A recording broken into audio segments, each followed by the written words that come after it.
Hi everyone, welcome back to Sevenaria University. My name is Israel Joseph. I am the founder, dean, director, and professor here at the university. And it's great to have you guys back here with me talking about the mental pathway to healing. Okay, we're going to talk about healing tonight. But first I want to say thank you to everyone that's tuned in to YouTube, watching these videos and making comments, saying hi to all of you out there. I really want to send out some loving, heart-filled energies to all of you watching and to all the others that are striving to unveil this knowledge in this time. Peace and love, and may you all be guided. So thank you very much. If you are seeing this video on Facebook, please go over to YouTube, where it will naturally take you anyway, but go ahead over and log into YouTube and become a subscriber to Sevenaria University. I'd love to have you as a subscriber and increase the amount of people we have watching these videos, and that would be really great. I'd appreciate it. And my views are looking really good, so if I can get more folks to watch these videos, then let's go ahead and do that as well. If you want to support the university, we're at Iron Jah Love, that's IRONJAHLOVE @gmail.com, and it's on PayPal. Okay, so go ahead over on PayPal at Iron Jar Love, and you can support me at the university there if you'd like. So thanks again, and a heartfelt greetings and love to you all. Okay, so tonight we're going to talk about the mental pathway to healing, and it's going to be a pretty interesting topic. I think we're going to take it from a few standpoints here, as you can see. So something I call the Tree of Repression, which should be interesting to talk about. It's pretty self-explanatory. Meditation, visualization, on and on. Okay, so what we're going to do here tonight at Sevenaria is we're going to talk about this topic, the mental pathway to healing, and see if we can get some help out to people who may need it. All right, so we'll see you in a minute. Thanks.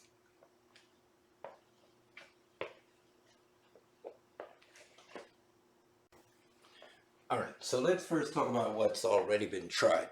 Okay, so I've made a little list here of things that have already been tried when it comes to mental healing. Uh, let's talk about those things. Well, mental healing. What does that mean? We're talking about deep-rooted, deep-held emotions, deep-held trauma that may have changed or altered your life as a young person, as a child. Something may have happened to you. It's very terrible that you repressed. That's why I talk about the Tree of Repression. So these things that have been tried in the past, before I introduced the Sevenaria ideas, already tried would have been drugs. You know, you can medicate a person and get them sedated to a point that they aren't feeling much of anything. Now, drugs can have various effects. Of course, it can get you all the way sleepy, or it can asleep, or it can put you in a zone where you just have apathy. You're apathetic. You don't have any feelings. And there are other drugs that cause tremendous amounts of emotions, of course. So the drugs that promote apathy, in my opinion, are too prevalent as far as prescribing for these mental healing efforts on the part of conventional medicine. So we're going to talk about some different things other than drugs or medication. Running away. Running away is a holistic way to deal with it, but it's not really the most efficient way to deal with it. I'm going to talk about some other ways in running away, physically and mentally. Sex is high on the list of the way people deal with things. It's also a way of running away. It's also a way of getting drugs, but serotonin from the brain. So we're going to talk about another way of getting that. Religion is a huge part of dealing with deep-seated, the healing needed to contact the deep-seated emotions. So religion is a huge way that people go to a higher source, the higher source within the self, and contact God to alleviate the feelings they're having deep within themselves. You have money. Now, money is, of course, a great way to relieve a measure of pain and a measure of discomfort.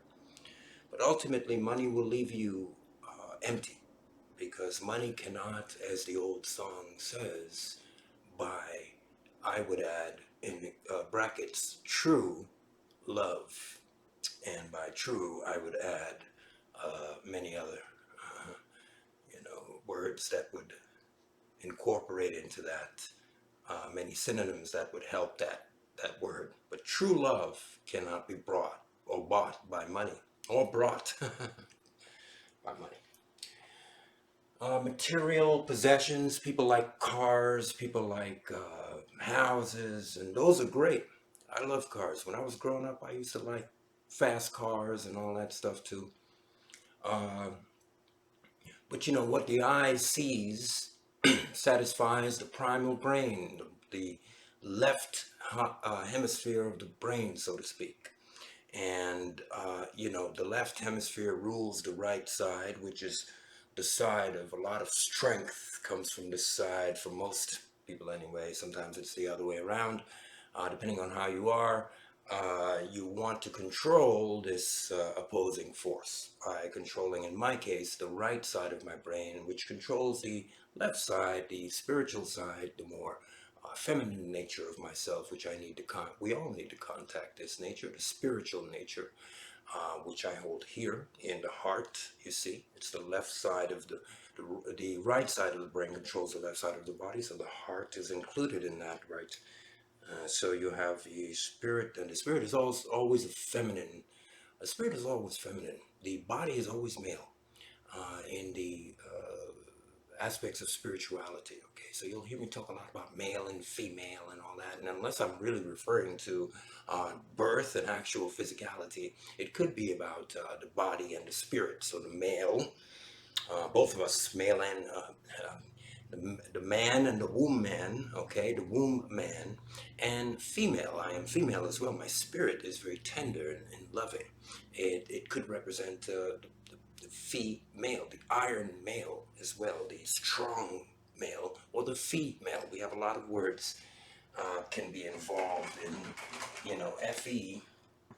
Not to go off on a tangent here, which I'm known to do, but FE is iron, So iron male is not far off, but your female is your left side, which is your spiritual side. Okay, and I just wanted to make that point really quickly because that does have to do a lot with what I'm trying to express. So next we have denial. You can get into denial a lot, like, hey, that just didn't happen. I don't know what you're talking about, And that military helicopters passing over, they're usually pretty loud, shaking the resonance. You can probably hear it. It's a big one. They fly pretty low. So denial is like, that didn't happen. I don't know what you're talking about. And the person could possibly actually believe this. But, you can't live in denial, a state of denial, Therapy, that's a good one. Therapy is where you talk it out. You get an expert that studied in a school, teaching them the pathway to realization, and they offer that to clients. So the pathway to realization would come here, and this is a good thing. This is the pathway to realization, as opposed to visualization, realization. And that could be good, because if you're a materialist and you want realism, if you're a non-materialist, like a spiritual person, then that's not going to do you any good. But I think even in the materialist view, that you still need a pathway to healing the way I will describe it tonight. And I think that will be real beneficial even for the materialist, because what I'm about to describe is not only spiritual in nature, it is material in nature as well. It's science in a sense. It's the ancient science, the father of the sciences, if you will. The original alchemy, the alchemy in the body, if you will. Okay. Getting on to the worst parts of it, we have jail. Now, jail is a way they put people into confinement who cannot correct these behaviors, or who have gotten into such terrible behaviors that, hey, you know, one strike. But they put people in these prisons, and for various reasons.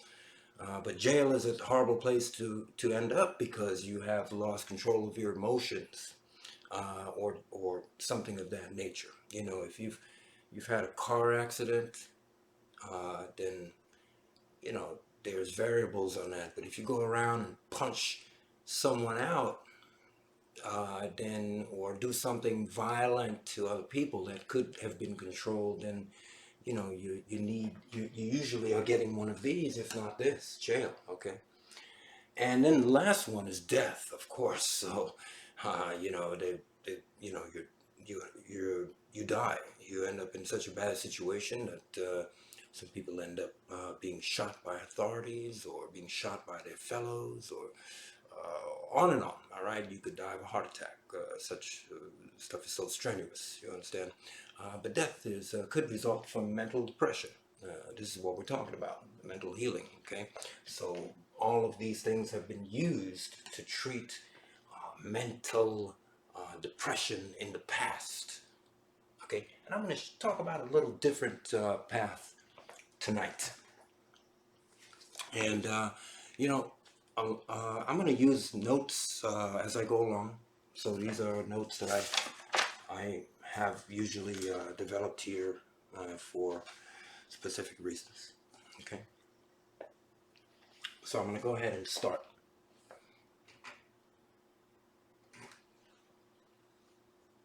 So tonight we're talking about the mental pathway to healing. Okay. So the first part of the healing process is acknowledgement. And I want to talk about what acknowledgement means to Sevenaria. Okay, what it means here to me, to this university I've started here. Yeah. It is the acknowledgement that one is suffering. So first of all, we're talking about suffering.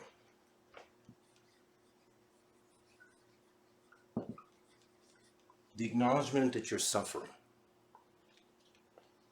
And that takes first acknowledging that you're hurting.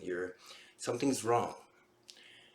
If you don't realize that something is wrong, then you're probably okay for in a better view of it.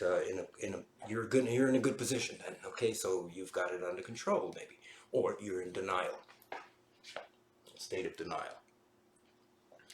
Either way, okay. Well, in a state of denial, you'll want to know what is wrong with you. I'm sorry, if you're not in a state of denial, you want to know what's wrong with you. Why do you feel down? Why do you feel affected? Why do you feel sad? Why do you feel uncomfortable? What's hurting? You're depressed, quick to anger. Someone says something, flips you right off. You're usually pretty good all the while. Next thing you know, you're flying off the cuff. You need medication. You've needed it since you were a kid. You can't understand why a kid would need medication for such things, but apparently they deemed you had a rage problem as a child. What happened in that deep rooted situation as that little child that made you into a person who needed medication.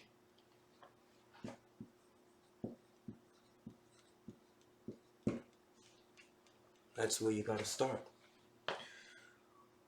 When you are straight out of the womb, when you're straight out of the womb,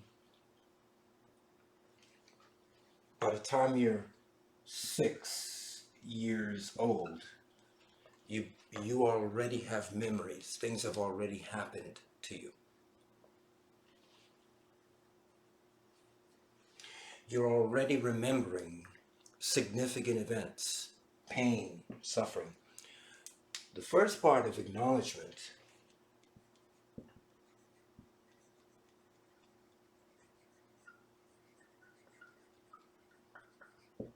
is to go back to this youth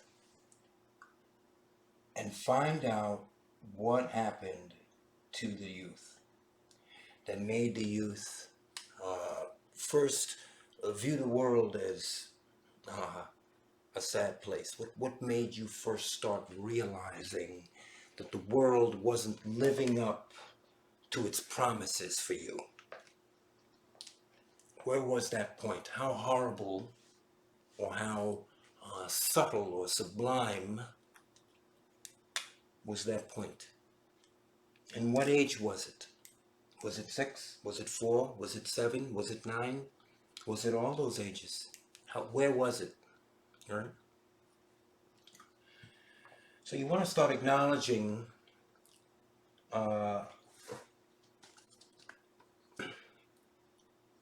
this area, and I've written in my notes here, only when one spends time alone in silence. Now, only when you spend time alone in silence can you hear the repressed feelings of pain and suffering which we suppressed. So in order to get here, one has to be alone in silence.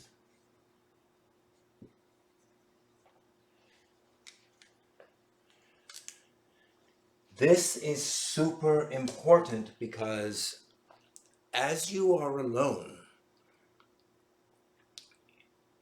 you hear none of the other interferences that the world is putting out to us. So the world is sending out energies our way, sound waves our way. It's sending out a lot of people are talking and saying stuff our way.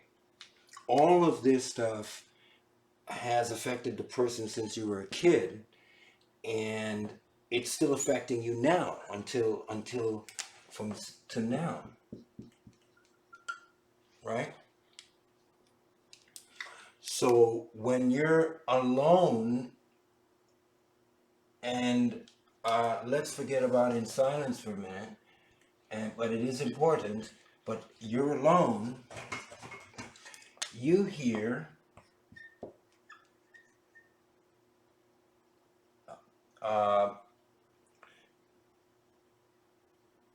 the pain. And this is hearing the pain results in a lot of stuff, right? It could result in music, poetry, but it could result in dark stuff too, like suicide. So you're alone and you hear the pain, and it makes you very, from this kid, from this baby here, this 6-year-old kid, what this 6-year-old kid had to do, basically, he had to create a coffin.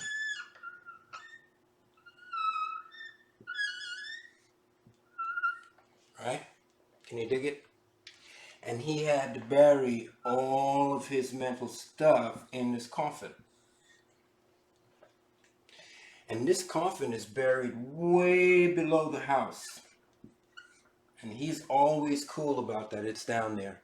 But when he's alone, he hears the people. He hears himself. He hears the voice of himself in the coffin, trying to get out. And you can't take it. So you run away to friends to see the voices, or to the bar, or to some place for entertainment that you can be entertained, because you can't handle being by yourself. But aloneness is where it all happens. This is where it all begins. The acknowledgement begins when you're alone. Acknowledgement is when you're alone.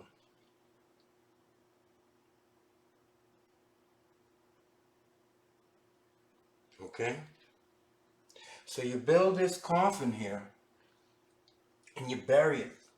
It's full of repressed emotions. The REs. It's full of REs. And it's come from you because of things people have done to you. Don't let them say, well, there is another talk we have to have about how we come here with predestined problems. I've discussed this in the last two videos about, the light waves that are coming and they turn into particles raining down, inhabiting our bodies. I talked about this. These particles contain information. I've talked about that on the last Sevenaria video there, if you look at it. So these things, as you're born though, are being put into your head. Your religion, your school, family, history, all of that stuff is being dumped on you and saying, hey, this is who you are, right? And they give you a little paper, your birth certificate, your BC, and they tell you who you are. So all of this stuff is so we have to have acknowledgement about where the pain began and where we buried the bodies, so to speak, and where we buried the coffin of pain. Okay? So that's basically the first part of it, acknowledgement. Without acknowledgement, you cannot find what I'm going to describe next, which is I've described it as a seed, okay, and it usually begins in the childhood. There is a seed that is planted. Now, I previously described it as, say, bodies that are planted in a coffin. But let's go ahead and rephrase it into a seed that is planted under the earth of your mind.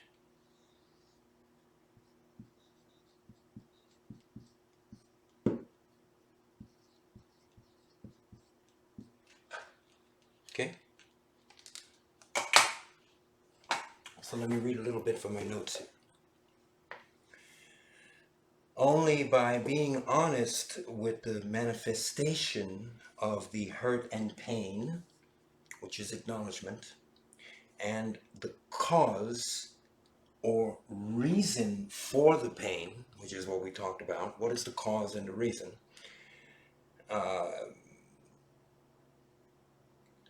Can one realize healing? It usually begins in childhood, as we spoke about, and with seeds that are buried in childhood, which grow into what I'm going to call a tree of repression. Okay? Branches unrecognized as the seed, but growing through the sewer grates, if you will, of our lives. Okay, so we've planted this seed here, and we've protected our mind in a way that we filled ourselves with who we are, believing we are, and we've buried this way down in the back of the mind, so to speak. These are our thoughts, our everyday thoughts that lead us through life. Okay, but these thoughts are not disconnected, of course, to the everyday thoughts or to the mind. They begin to grow a life of their own, if you will, because they are thoughts. Thoughts are energy. Energy has to be released. Has to be released somehow. So if you repress this energy, it's going to force it back up. And what's happening is the seed that you planted of all of this, you've watered it with denial. Was the pitcher of water that you use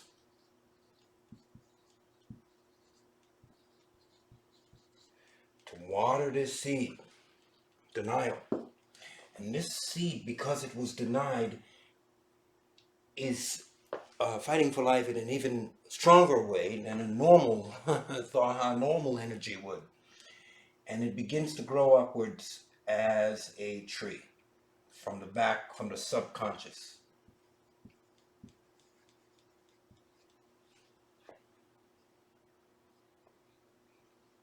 And this tree has no way to understand that it's in a forest, no way to understand where the forest light comes from. What is the light of the forest? The pineal gland. It has these thoughts. This tree that's growing has no idea what sort of tree it is and how it fits into this ecosystem. But it's growing. It's growing. And the person that is behind this mind is suddenly faced with curious thoughts. They have no idea. They feel depressed. That's because something happened to them and their tree of repression.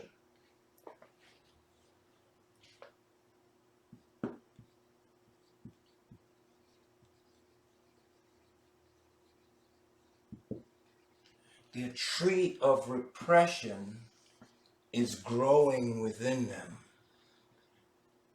and it's absorbing them. You see? Had they not made the seed, had they not created the seed, the tree would never have grown. But now the tree is growing. So it's the tree of repression. So if you don't have acknowledgement, then you have this tree growing inside of you, and you have watered it with denial. You've denied that this tree exists, and that worked against you. It's like one of those sci-fi films where they have a monster and they're like shooting at it, and the more they shoot at it, the greater and stronger it grows. This is what's happening inside of you. The more you denied this, is the more it wanted to flourish and work its way to the top. And that's what you watered that seed with, denial.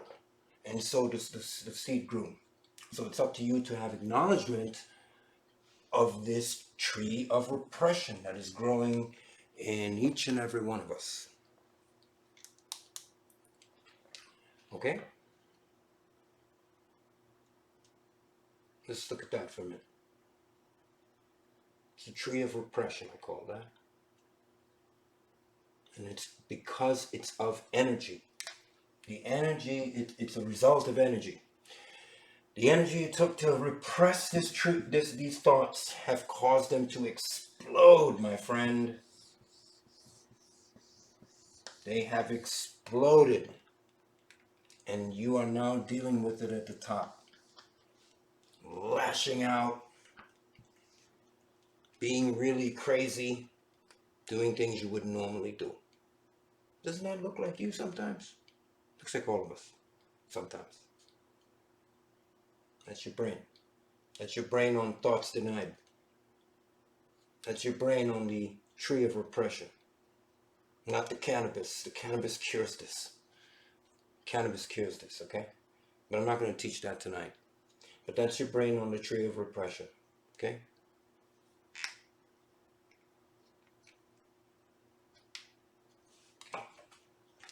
So let's go ahead and move on to what we can do about this horrid vine, all right, that has grown in us. Now, the masters of themselves are the true vine. They are pruned by the universe and by the creators and by the creation and the creators. So trust, but work, focus, remember, recall, trust.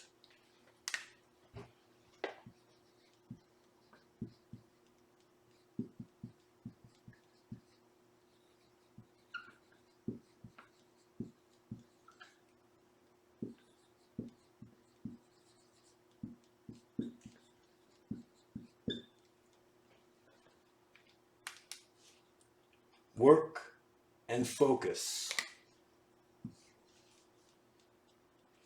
Remember and recall and trust.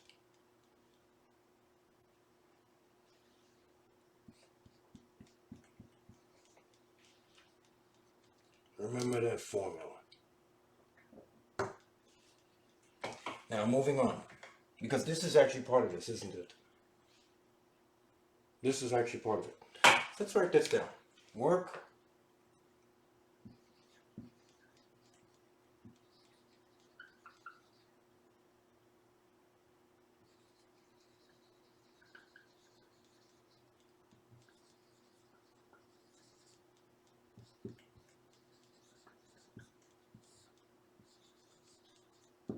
okay.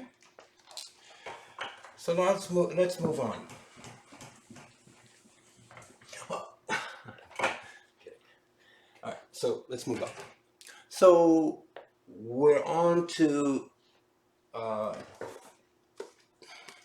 where we left off was the branches unrecognizable as the seed, or growing as the seed, as we showed. But it grows up through your life. And okay, this is a great thing I want to write here that really needs to be written, so that all you guys write this down, okay? Write this down.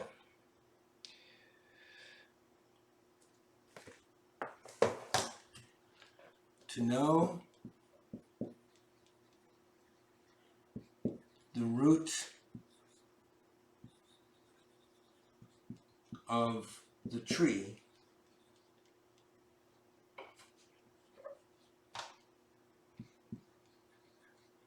is to find the home of the seed. Okay? So to know the root of the tree is to find the home of the seed. And this is what I'm now about to talk about, which is visualization.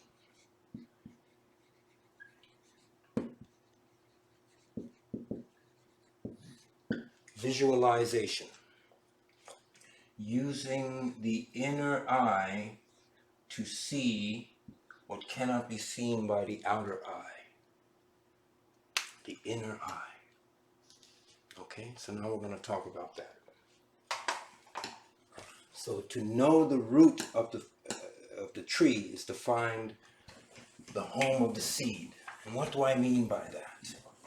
Well, let's show you how to find the home of the seed. So, as we discussed, the root of the tree begins in childhood. It begins as you are a child. Yes, yes, yes, yes. And that is the root of the seed. That is the home of the seed. Okay? So this is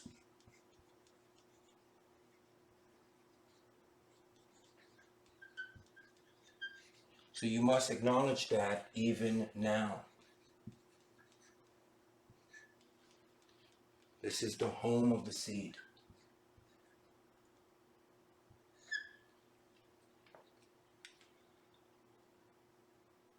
Okay? So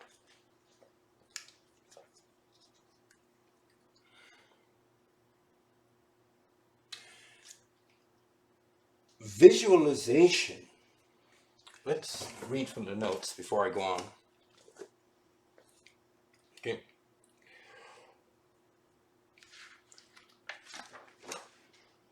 I'm sorry, I've got to change my folder position here. Okay. So I'm going to talk about trimming back or uprooting the tree of repression. Because what this is here is the tree. The tree of repression. The TOR. That's the tree. And we're going to talk about cutting this back and how you do that. The first step really is meditation. Before visualization, we're going to talk about visualization. We got into that a little bit, but meditation. Meditation on the issue. And this is where the visualization comes in. So you want to meditate on the issue. Literally sitting still. Okay? You want to sit still.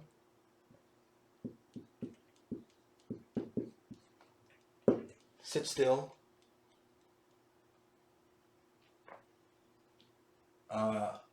Low to no noise.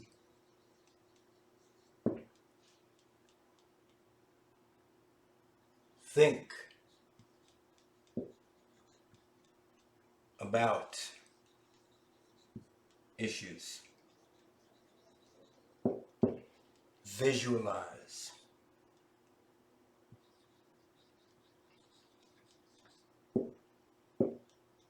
People. Problems.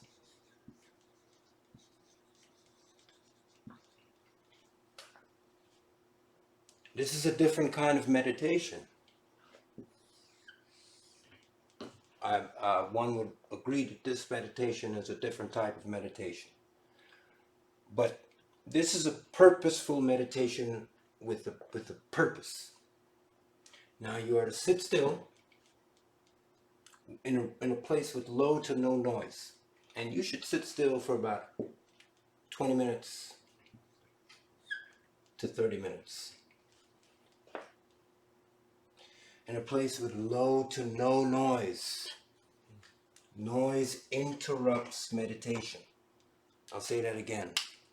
Noise, distractions, interrupt the fullness of a meditation. Now hear me when I say the fullness. That's pretty much what I mean.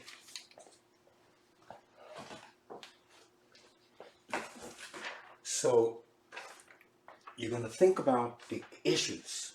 Think about what was it that really got you today. So you're going to think about today.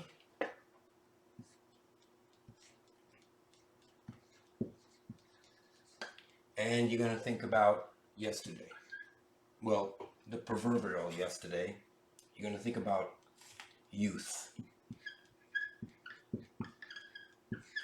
You're going to think about today, and you're going to think about youth, and you're going to think about how those two issues are connected.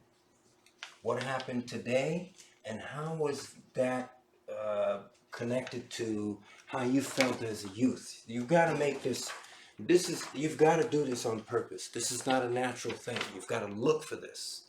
You've got to make an effort to really search for this. Someone looked at you funny today and you cowered. Okay. You left and you were angry at yourself. You were angry at that person for looking at you that way, and then you were angry at yourself for cowering. Total natural response. What happened though as a kid that made you a person that cowers when people look at you? That's what you're looking for. See what I'm saying? So you have your problem, right? Person looked at you, you felt uncomfortable, you shied away, you left work. Why that person look at me like that for? Or you left wherever you were, a party, nightclub. Keep careful. But then you were mad at yourself. Why didn't I do something? Stand up for myself. Well, why? Why didn't you? But what would you have done? Punch the person out? That's illegal. What would you have done? It's irrational, and it's really inhuman and really below the Aquarius age, isn't it? So what would you really have done without thinking first? It's possibly nothing, because you haven't thought about the root of the problem. The tree of repression has clouded your vision. So you ran away. You ran away from the issue, which is normal, and you went and seeked probably one of these: material possessions, money, sex, drugs. You went and seek something. So that's pretty much this vicious cycle right here. This is a cycle. It goes round and round, right? So this is a cycle, and that's probably the cycle you got into. Okay. What I would like you to do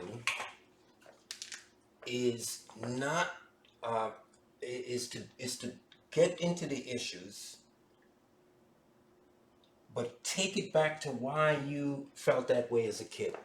What happened today? How was it? What happened as a kid? Does it have anything to do with you? May not. But if it does, then that's good. If it doesn't, it's also good. Two different ways. If it does, then you got to start from there, visualizing the people and the problem. Let's take the most. Let's not do that. Let's go to a situation that maybe we all experienced. I experienced. You were confronted on the schoolyard as a child. Now, how I dealt with that, I'm not going to get into that, but I am going to say that each one of us has been through this situation. It has resulted in the way we view the world, a little sense. So it definitely started as the seed. And the trees have grown in us, the forests have grown in us, really. Forests of repression, and forests of giving and benevolence as well, I would hope. But you visualize the problem, and you actually see, for instance, the kid on the playground. Okay? So what you're doing is you're sitting in meditation. You're thinking about the issues that happened. I got yelled at today, and I cowered away. I was mad at the person, and I was mad that I cowered. And then you're meditating and thinking, how many steps back, visualizing how many steps down the ladder do you have to climb to get back to the kid? And does it lead to the kid? Now, that's what meditation and visualization is. Okay? So you want to sit still for 20 to 30 minutes, low to no noise. You think about the issues that bothered you. And you visualize the people and the problems. You visualize them. You see the kid, you see, now when I say visualize, let me talk about that for a minute. What's the Webster's definition of visualize? According to Merriam-Webster, definition of visualize, transitive verb, to make visible, such as, to see or form a mental image of, envisage trying to visualize the problem. So we can clearly hear from our friends at Google that Webster defines it clear, trying to visualize the problem. Now, I don't like when dictionaries use the same word to define the word you're using. It's like, okay, what then does visualize the problem pertain to? But it's a mental image, and it's good that they wrote that. So a mental image. So you create a mental movie. You remember what happened. You bring it back to mind and you face that problem. Now, if you are facing that kid as a youth, then this is where our next step comes in. The next step is don't punish them. Don't mentally lash out at these children, at these people, at these individuals, at these situations, whatever they may be along this ladder, along Jacob's ladder here. Because you, my friend, like Jacob,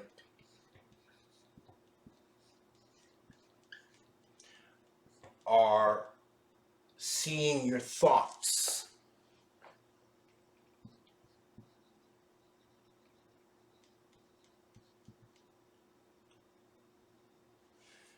Going up and down this ladder, this tree that I call the Tree of Repression. You are Jacob, my friend. This is Jacob. I want you to remember that. You are watching your thoughts go up and down, and that's what it's all about. So you visualize this person, and you now are at the point where you don't punish them. And now I'm going to talk about a great concept. Okay, so just remember that this is where we're at with this. So we'll get rid of this here. Okay. So the next step is to not punish your thought, not to act out against it. So you're you're meditating, and you have thoughts in your brain here of a person and yourself.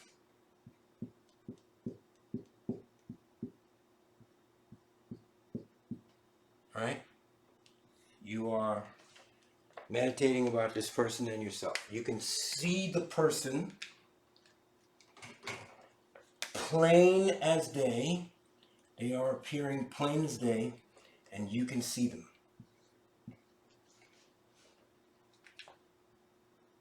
I want you to visualize the person in a very lucid way and begin without moving. I want you to begin to talk to them in your mind. Talk to them. You must express anger, rage, words at whoever this is.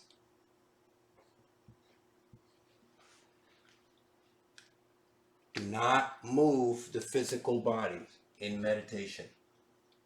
Do not move it. Sit there peacefully. I want you to act only in your mind. Only in your mind. Find this person and talk to them. See them. If it's a person at work, if it goes all the way down the ladder down Jacob's ladder from now till then, you find it. Find who you are. Find where they are. And I want you to talk to this person. Talk to them. If you have to get angry, get angry. But don't move your physical body. This is a great training. Sit in meditation the way I've drawn this little figure. And don't move at all while you're acting out in your brain. And this is not to train your brain to act out. So direct. And you can sit here for 20 minutes, 30, 40, 50, it doesn't matter. You can do this for however long you need to do it with however many people you need to attend to. However many people you need to attend to. You understand? They're all on fire. They're all on your radar. And you can do it for 1 day,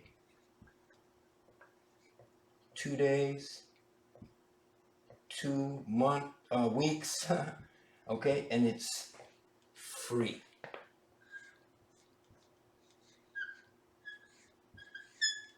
It's free. You don't have to pay a dime to go where this is. So you sit in your room and you visualize people that have traumatized you in the past. You talk to them. You express the anger and the rage and the words that you really wanted to say to them for however long it takes until you become exhausted of it. Now hear me. Until there is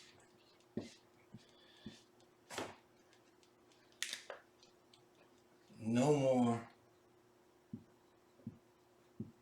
to say. And I want you to get to this point where you've said this to these mental people and there's no more to say to them. You've run out of things to say. Right? You've run out of what do I say? I've said it all. I'm tired of. That's a good place to be. That's actually a great place to be right here. Because I want you to act like these people have no reaction. After what you've said to them tonight, you have gotten it off your chest, right? Mentally, you got it off your chest. You told them exactly what you needed to say from your mind energy. You get where I'm going with this? You did this. You sat still in a meditative pose for free. You did this for free. And you told these people exactly from now all the way up Jacob's ladder and down Jacob's ladder to your baby childhood, all the way to wherever it was, exactly what you thought for however long you needed to tell them. You told it to them. Now you have no more to say, and it's a good place. That's a good place to be. And I'll explain to you why. Because now you're at the point where you're going to free yourself.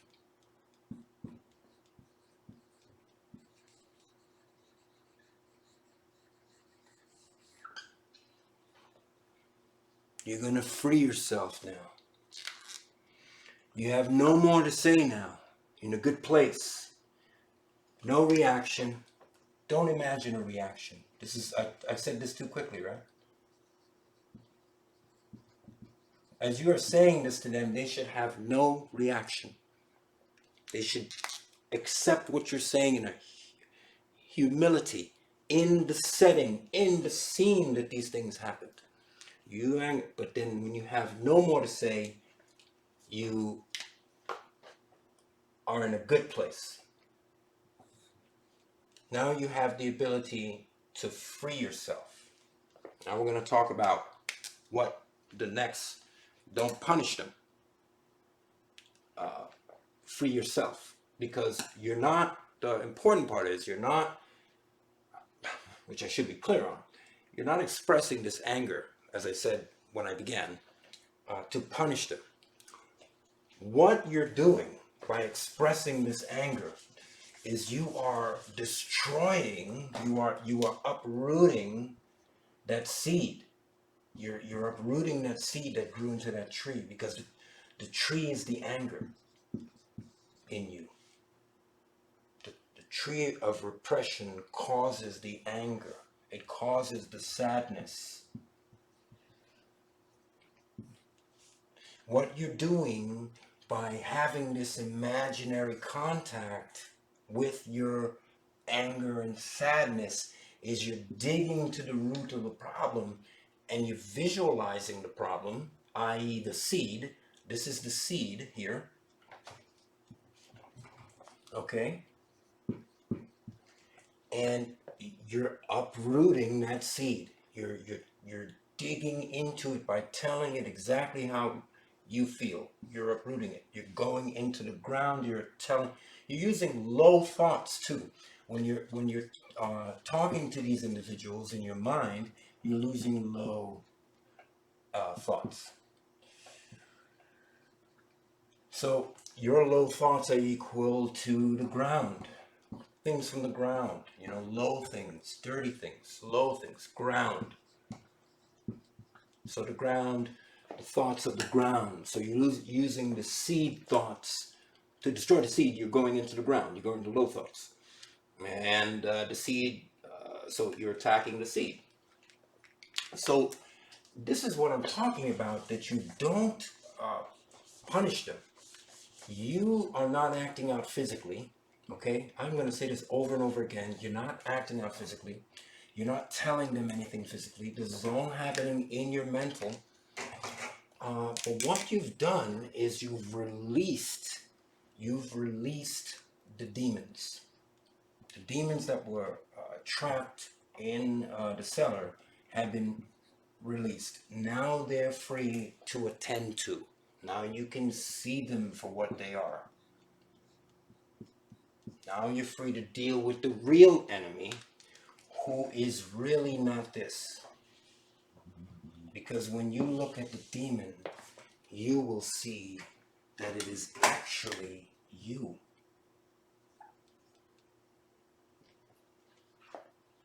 You will see it's you. You are the one who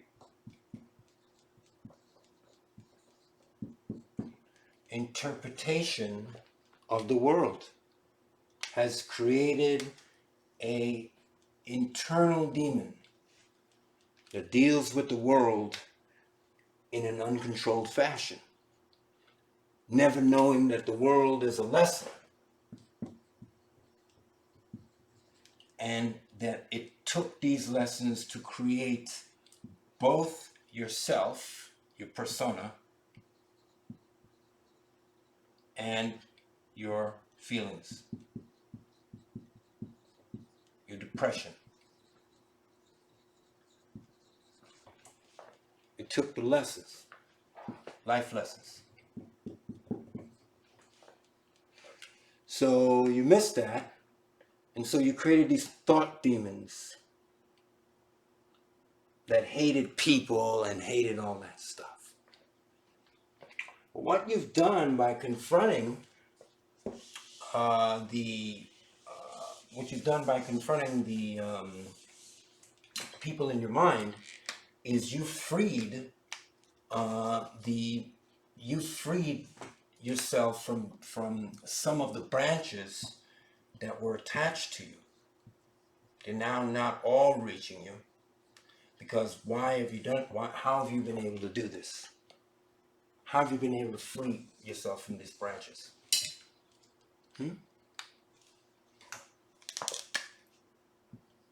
want to answer in the comments or something, maybe?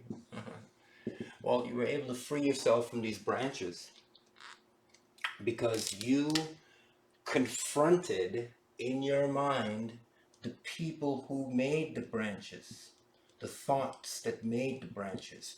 You freed yourself from these chains.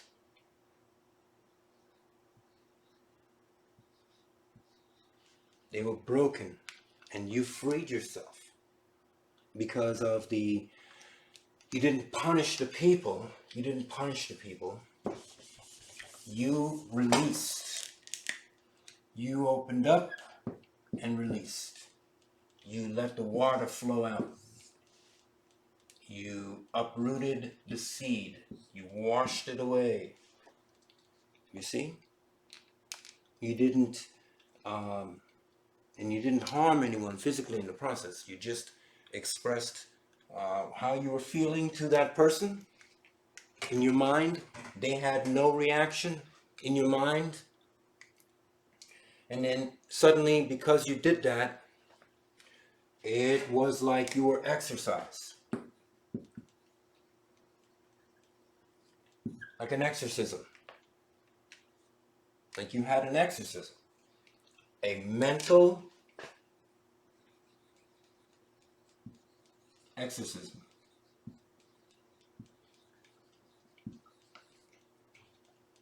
That's what happened.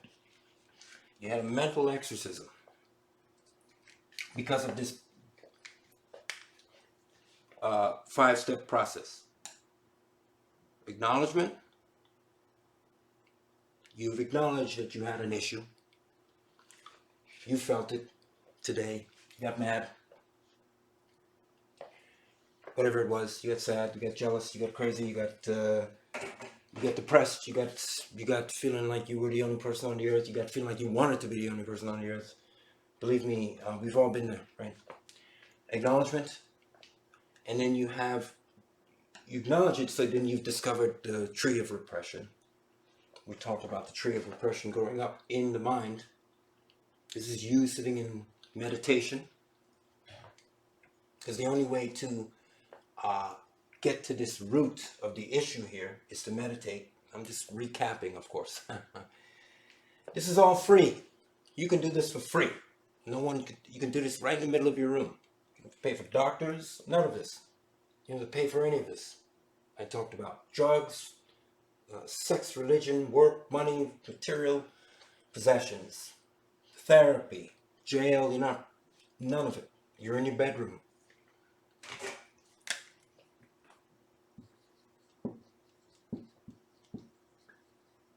You're in your bedroom. And you're sitting still in meditation. And you're visualizing the people, as we talked about. You visualize them in your brain. And you're going to confront them. You're going to confront them with words, and they are going to remain calm. You're not going to confront them with actions, even in your mind, especially in your body, because you're meditating. No movement. But in your mind, you're also not going to confront them with physicality. Okay, that's not going to happen. But you're going to confront them with words, and use your words to express how you feel, as long as it takes. And when you're done, you're not going to punish them. You're not going to draw any punishment. You're not going to contact them mentally. You're going to simply examine that they are humility, that they have practiced humility. And naturally, a lot of you, I'll just interject, might be thinking, but what about real life? What about when I see this person in real life? We'll get to all of that. I'll get to all of that. So you imagine they're practicing humility, and then you don't punish them. You assess how much, what percentage have you been freed of your burden. Now, you may not have been exercised, and what I call it is a mental exorcism. So we're having a mental exorcism. You may not have been all the way exercised, because as opposed to one demon, you may have 99 demons. You may have 9,000 demons. So out of the 9,000 demons, how many have you mentally exercised? How many have you flushed down the toilet? Because that's where you want them to go, down the metaphysical toilet, right? How many? So you perform a mental exorcism by, and this is really what this is, okay? This is the pathway to healing, mental exorcism.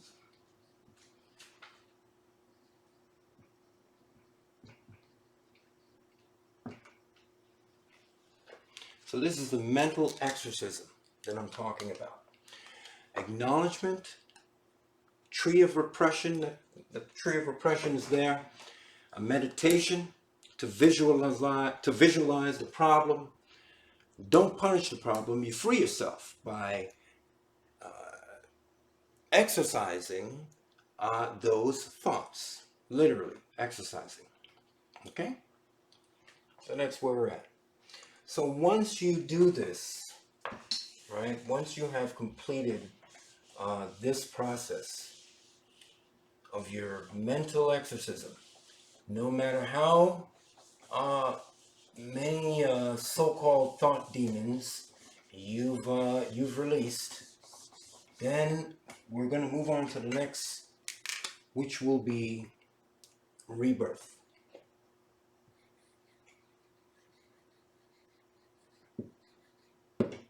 Rebirth.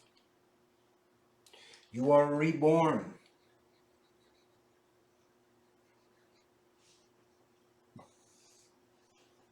Because you've done the work here, and you know the work, I'm not going to go over that over and over and over.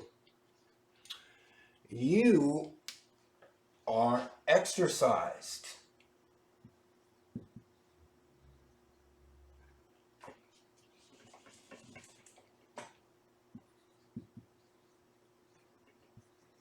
You're exercised.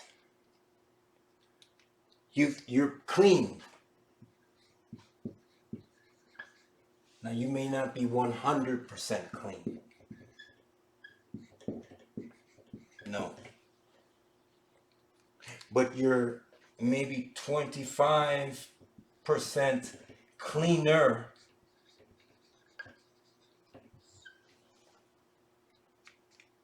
or clearer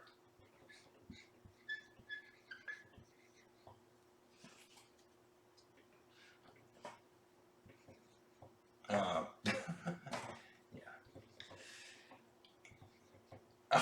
I guess that's the way you spell that. Sometimes when you don't use a word a long time, it just slips from your mind, but I can't dwell on that. So you're exercised of your thoughts. Your thoughts are exercised. You're clean. And there's a rebirth. You're reborn. You can now wake up from this meditation that you were in and stand upright and feel as though you have accomplished something. Right? You have accomplished a victory. This marker is clearly low. Okay, you've accomplished a victory in yourself. Okay, so once you've woken up to this victory and you've accomplished that, then you're going to want to go ahead and go out and get into life somewhere and find out how life is going to be after you've done all this victorious stuff, right? So what's going to happen is immediately as you go out into life, you're going to get tested. And you know what I'm talking about, right? You're going to get tested like you have never been tested before. You're going to get people coming at you saying, hey, didn't I see you the other day and such, or, we got that issue we have to deal with, or, hey, man, the bills, or, hey, man, I need, or, hey, man, I'm trying to tell you, or, whatever it may be, work, okay, play, okay, the system, family. Okay, you're going to get tested. Now, what are you going to do to survive the test is what the question is. How are you going to deal with your newfound peace when people start shooting those arrows at you and start saying, hey man, who do you think you are now? Okay? Well, we're going to talk about a great technique to get through all of that. Okay? And what I'm going to talk about is the 7 principles of Thoth, the Egyptian. Okay? Now, people may say, hearkening back to Egyptian principles aren't really going to benefit anyone in this age. But the Egyptian principles of Thoth have a tremendous value if you are speaking about mental health.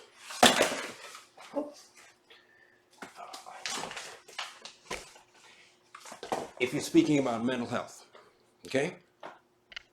So I just want to get into what that's all about, if I may. So the first principle of Thoth, principles of Thoth, is vibration, is mentalism.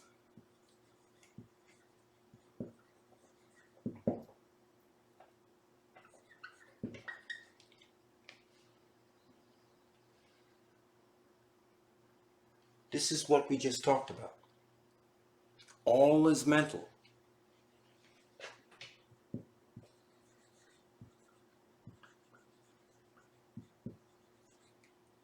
And some people would really agree. They'd say, man, you really, this is true. It's people going mental, man. Or it's really mentally trying to be in all is mental. Mentalism. But, of course, it is multifaceted diamond that has to be spoken of here, since there are many various meanings to mentalism. What does mentalism really stand for? Well, on one of the diamonds, we're talking about the mind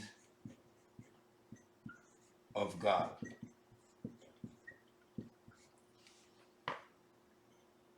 And then we're talking about the mind of people.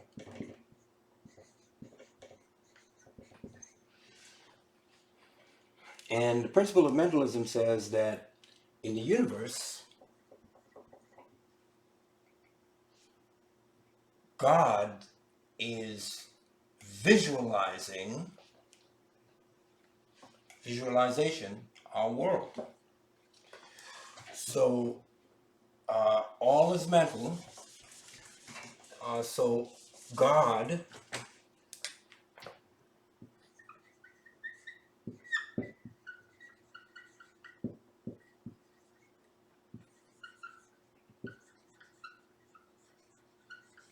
visualizes our world into being. The world is a projection of the thoughts of this almighty force.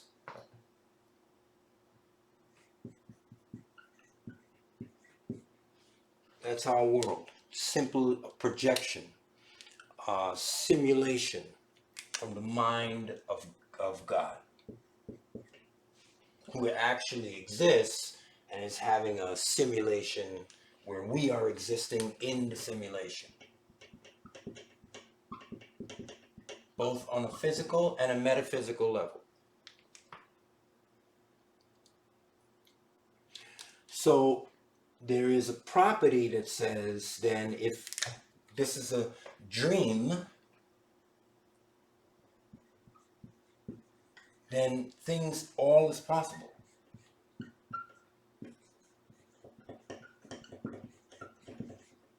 In a dream, all is possible.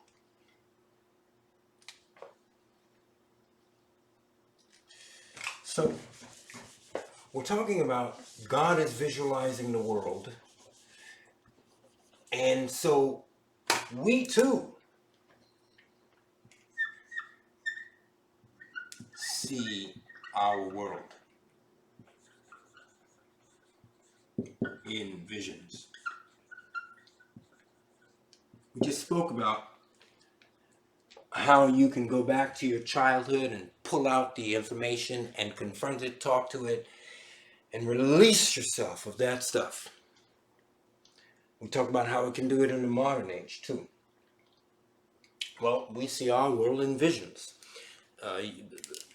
Witnesses to crimes can't usually be counted on, and they don't really talk about this in modern times. But when I was a kid, everyone knew that the minds of people cannot be counted on to be completely accurate. Sometimes people make up entirely different people that actually did things. You see, they will remember an orange coat when the person was wearing a reddish tan, reddish brown coat. And they say, well, it was orange, you know, and the person had long black hair. They will say, oh, you know, something else. So memory is really what we're visualizing. We're creating the earth through these memories. And through these visions and memories, we are creating our world, which is a trip. It's very scary if you think about it, right? But we're doing that, and that's the way it's been going. And thank God we haven't completely destroyed this whole place already. Anyway, so we see our world in visions. So if you can see your world in visions, then you are into mentalism. You're into understanding that. I'm going to give you another example of mentalism. Imagine the place you went to school when you were a kid.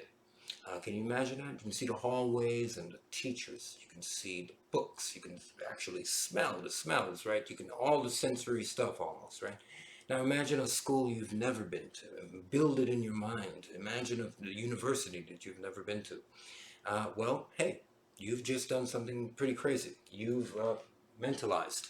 Your mentalism. And that's all it is, okay? Visualizing something into being, and then quite possibly moving from visualization into actualization, bringing your dreams into reality, so to speak. So you imagine a camera and you're able to build a camera. You imagine a desk and you're able to build a desk. This is visualization at its highest, of course, because if you visualize something, you're able to build it, then that's what the creators were doing, okay? So we see our world in visions, and so if you're dealing with healing, a mental exorcism, then you visualize what you need to correct, and you're able to control it. So the principle of mentalism works. The first principle of Thoth, which is mentalism, is seeing your world as a vision, okay? Everything is mental. See it as a vision. First, visualize it. Remember, visualize it.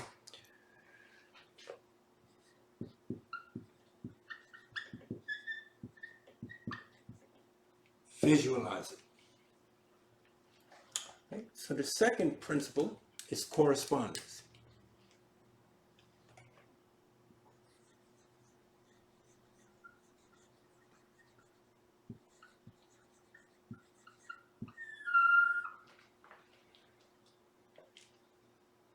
Okay? Principle of correspondence.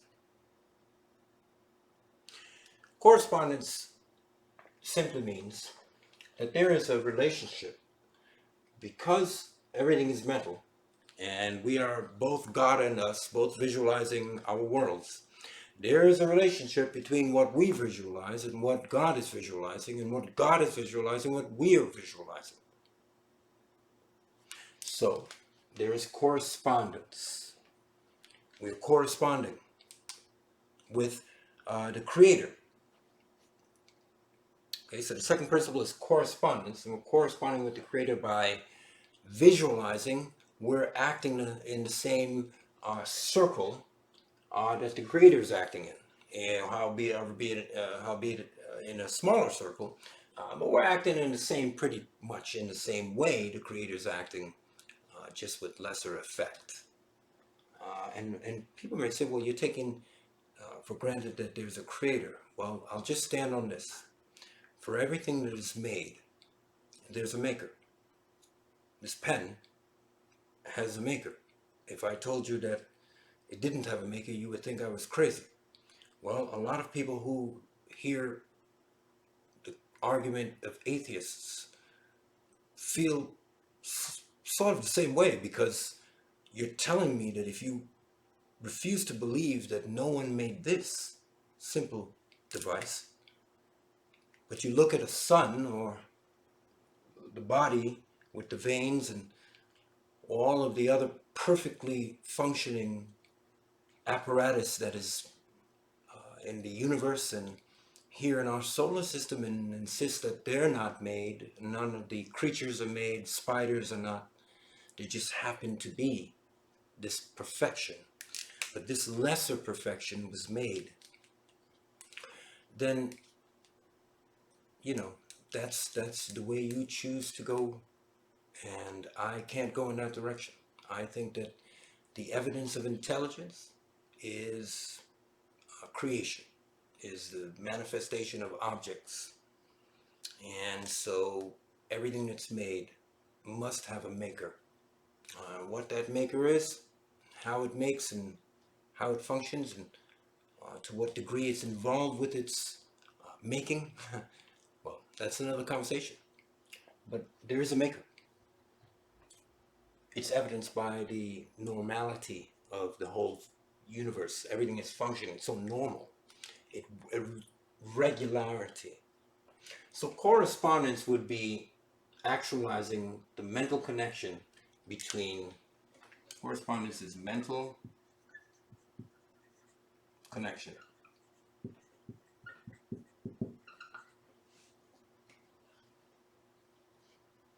with the all.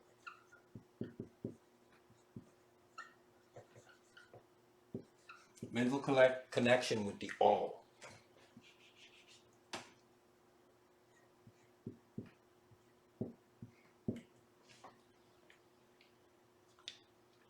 The next one is the principle of vibration.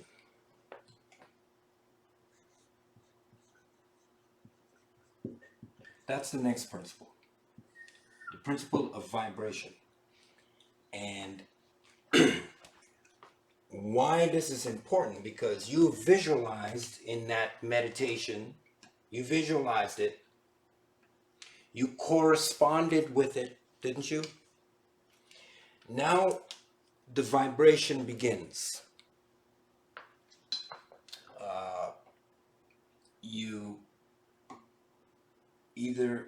Okay, so the vibration comes from the reaction or lack of reaction. There's vibration in inaction and action. So as you're practicing these, mentalism, correspondence, then as you correspond, you're going to feel angry, right? You're going to feel like you want to explode into this vision and maybe get up and thrash around your room and feel better than sitting on, I know, you probably feel better than sitting there, right? You think about this person, you just want to get up and act it out, right? But it's too late for that. And it's best you didn't act that out in public, but it's really too late for that even acted out in private, right? So you sit there and you feel this vibration to move, but you don't move. This is why I'm insisting you sit still. When you sit still, the vibration goes to your brain, not to your hands or to your body or to your physical structure. It goes to your brain, and it helps you to keep the vision of that you in your brain confronting the person still. And that person in your brain then trains the outer person to be still. Visualizing yourself being still after releasing these things in your mind in front of the person and being still and watching them be still. Stillness helps the physical be still. And you now control your vibration. So reaction and non-reaction, you want non-reaction to control your vibration. Vibration control. If you're driving a car really fast and it's like just vibrating, it's going to come apart, you're going to crash. If you're driving a car really fast and it's hugging the road and there's no vibration, pretty much you're probably going to survive that ride if you're a good driver. Vibration control. Super, super serious. Okay? The next one is polarity.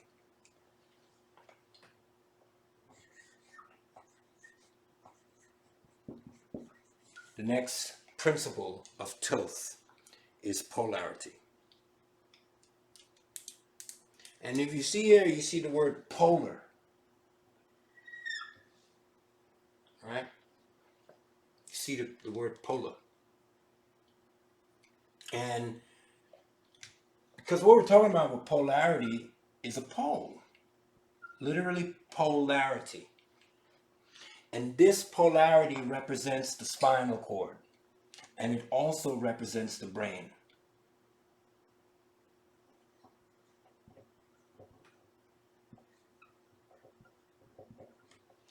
And the polarity control is brought on by vibration control. The vibration creates the pole. Vibration creates the pole. And you're going to want to either vibrate up or down that pole, trying to get to the middle.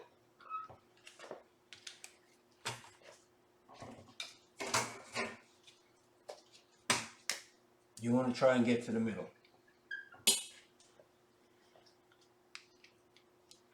You either got to go up or you got to go down. But somehow you've got to control your vibration to get centered.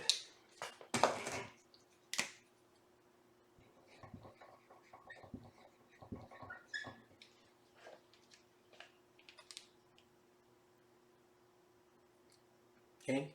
You're going to want to get centered. And this is what we're talking about. Mentalism is the meditation.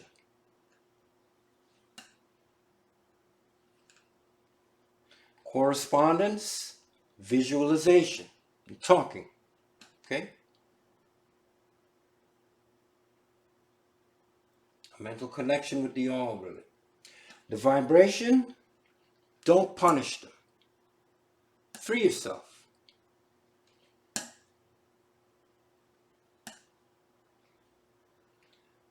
Your polarity is freeing yourself. See how that's working out so far? Polarity is freeing yourself. Okay?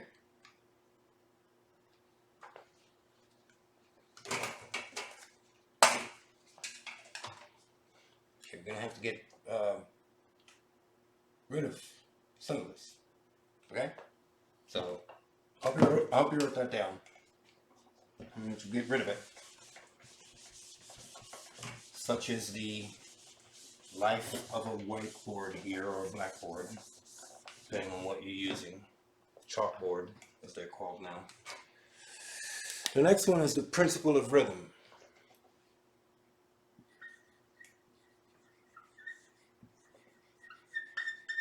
The principle of rhythm is really great, because the last one we talked about is a principle of polarity. Finding yourself on the pole. You're the pole. See the pole here?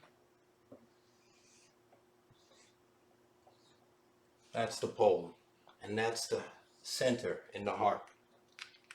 So finding yourself on the pole, polarity, takes rhythm. How could finding yourself on a pole take rhythm? Ask a pole dancer. You got to know how you're doing this. It's up and down. And up and down is up. I'm sorry. I'm going side to side, aren't I? So up and down is up, down, up, down. And on and on and on and on and on. It's a cycle.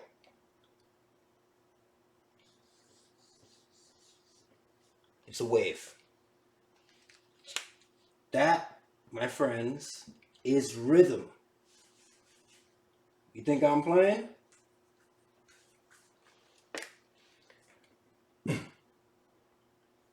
Well, how about the beat, kick drum, snare,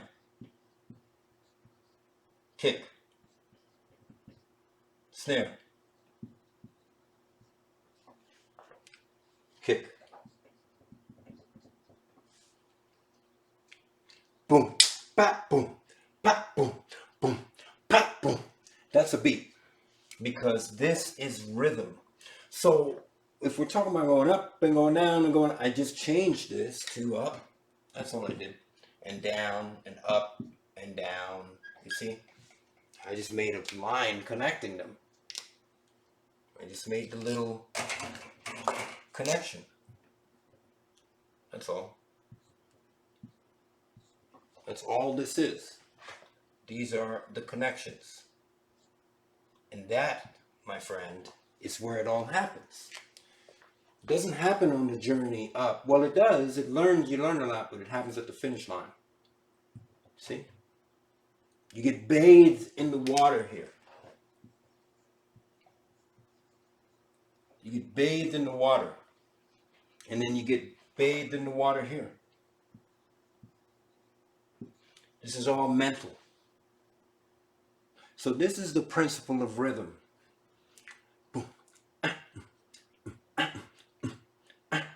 It's all going in a wave, wave, wave. So you got to find where you are on the pole by practicing rhythm. Are you here? Are you here? Are you here? Are you here? Are you here? Are you there? Are you there? Are you in the center? Because the more you go, the more you go, the more you flip it up, flip it down, flip it up, flip it down, flip it up, flip it. The more you flip it is the more you create a center. Now, I hate to go on like I'm rapping, but you create a center because you're going different ways, you see? So you're balancing your energy. When the energy goes this way, you got it. The energy goes that way, you got it. It's almost like playing a game of keeping the ball in the center. That's what rhythm is doing for polarity. Keeping the ball in the center. So we're going to move on from rhythm. But first I'm going to write.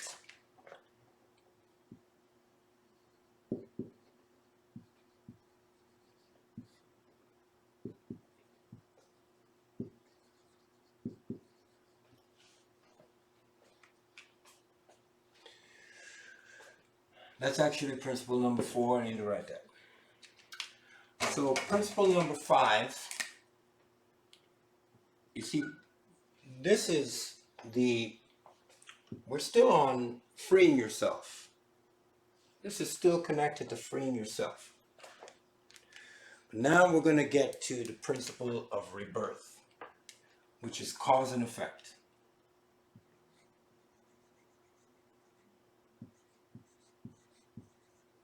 The principle of cause and effect is your path to rebirth.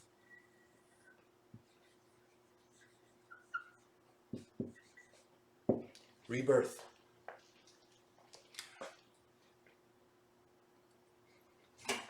Once you have established rhythm, well, the principle of cause and effect originally is obvious.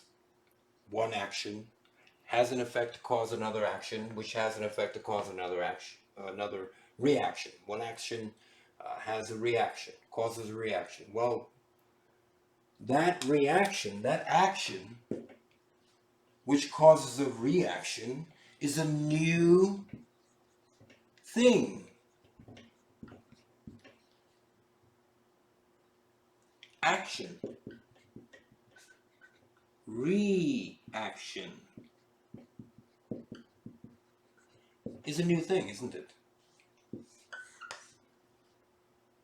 So the action that you took by going this far to free yourself had the reaction was a rebirth. The immediate response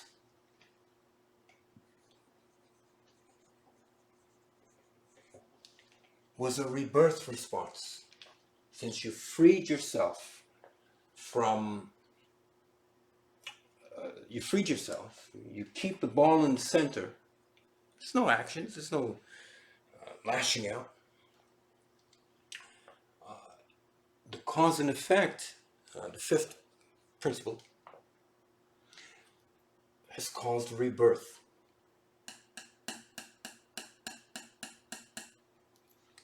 Sorry, this is the sixth.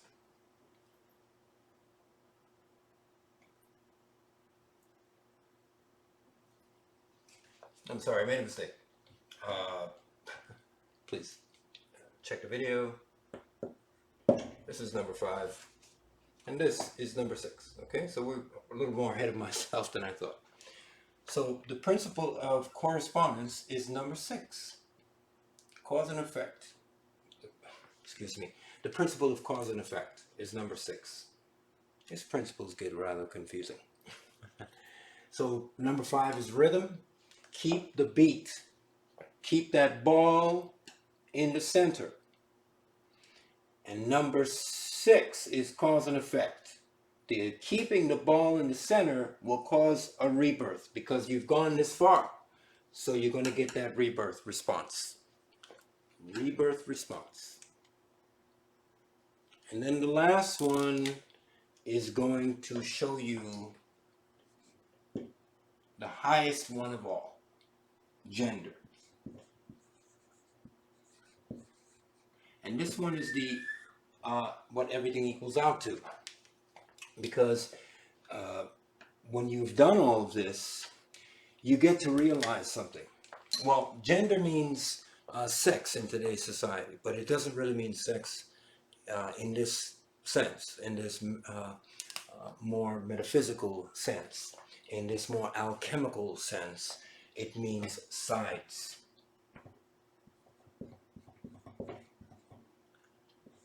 Two sides. That's what the principle of gender really means.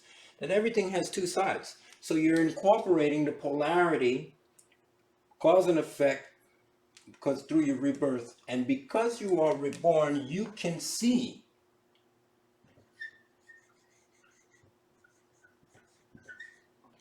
two sides. You now dealing with, what about when I see this person in reality? You're now able to deal with the idea that there are two sides to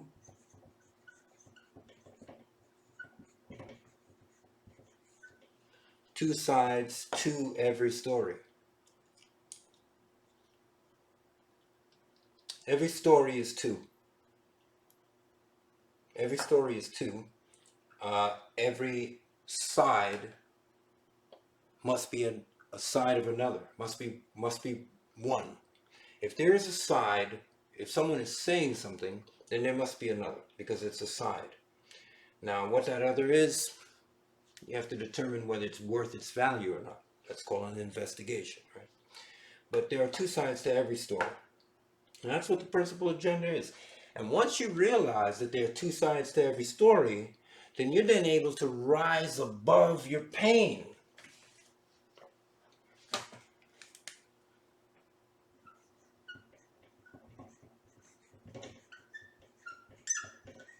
You're able to rise above. Now, because you can now see this person in real life, and maybe, okay, in a practical sense, you can now see this person 30 years later. You see them 2 days later. You see them an hour later.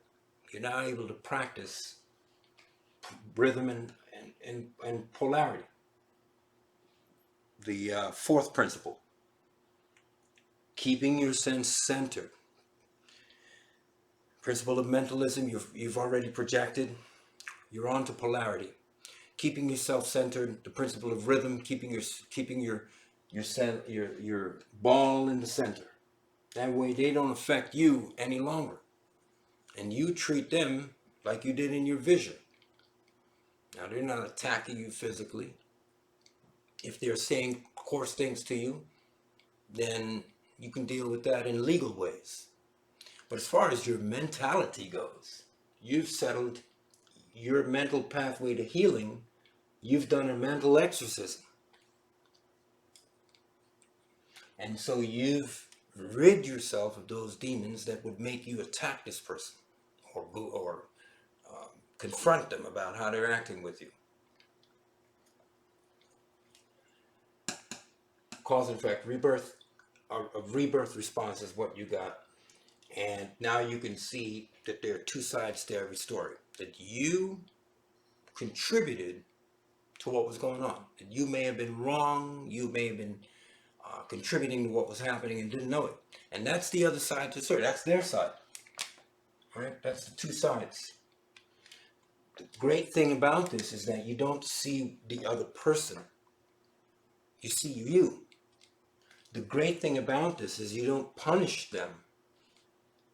You free yourself with this technique. You don't punish people, you free yourself. That's the great part about it, right? We've just discussed the principles, okay?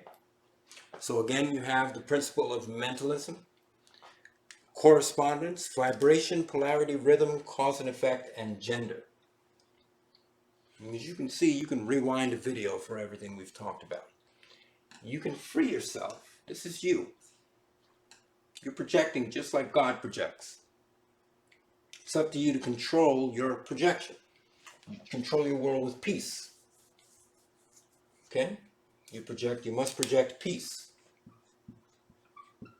Everything has to start with peace. If it doesn't start with peace, then it starts with war. There's always destruction. Always, never start with war. Okay? So basically, I've just shown you what the Sevenaria mental pathway to healing through a mental exorcism is. I've given you the acknowledgement of your situation, which is the principle of mentalism, acknowledging that there's a tree of repression, which is finding the tree, and the principle of correspondence. Your meditation and visualization, principle of vibration. You don't punish them. Okay, visualization. When you see them, you don't punish them. Okay, the principle of polarity, you're controlling yourself. You're freeing yourself. Okay, by practicing polarity and rhythm, your cause and effect will equal out to a rebirth. And so as a result, you'll be in the third eye, which is what we're going to talk about next. All right. We're going to talk about the third eye, single eye,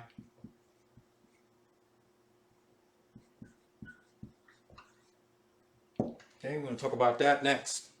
The third eye and the single eye, because that's really where you want to go to heal yourself on the pathway to healing. And remember, work, focus, remember and recall.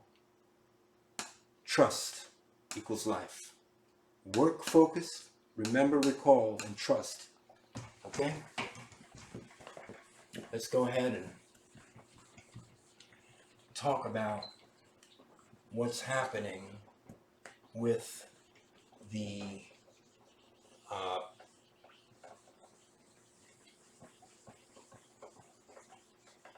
last technique I'm going to talk about tonight on the mental pathway to healing. And what I'm going to talk about now is what I've drawn here, the Chrisim. Now, I am going to try and bring the camera in a little bit closer for this particular part of the demonstration here. Oops, sorry about that close up. All right, so what we're talking about here is something called the chrism.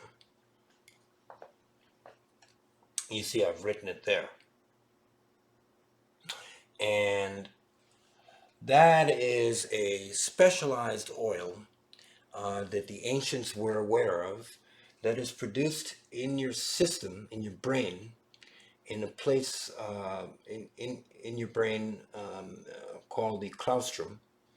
It's an area just above the clausum. I'm sorry, the clausum. The clausum is just above the hypothalamics, and the clausum releases a fluid. Okay, what it basically does is it releases a fluid into the pineal gland, which is the sun of the system, the body. You see, I drew a body here with a spinal cord. So this is the pineal gland, and that's in your brain. Now, this is bigger than it really is. I blew it up a little bit. This pineal gland is really the sun. It produces DMT, what the scriptures in the old days called honey.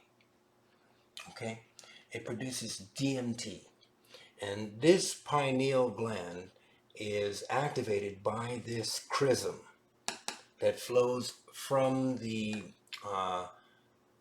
clausum, the corpus callosum. That's what this is called. This area is called the corpus callosum. Okay, and so we have a fluid that's flowing from the corpus callosum into the pineal gland. From the pineal gland, the fluid gains DMT and proceeds along onto the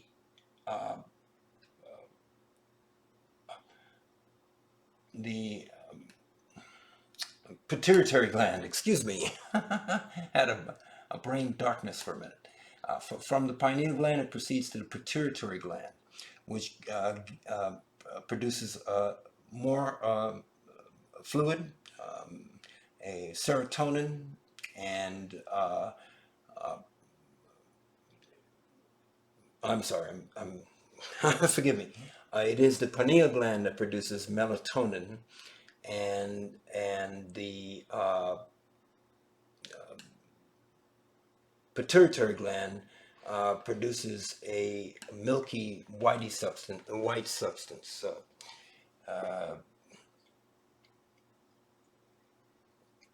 I'm so sorry. I've confused the lesson here. Let me start again. The pineal gland produces a white milky substance known as milk. I am sorry. Let me begin again, because I can't rewind a live video, obviously. So I'll restate all of that information. Just scratch all that last 3 minutes of information.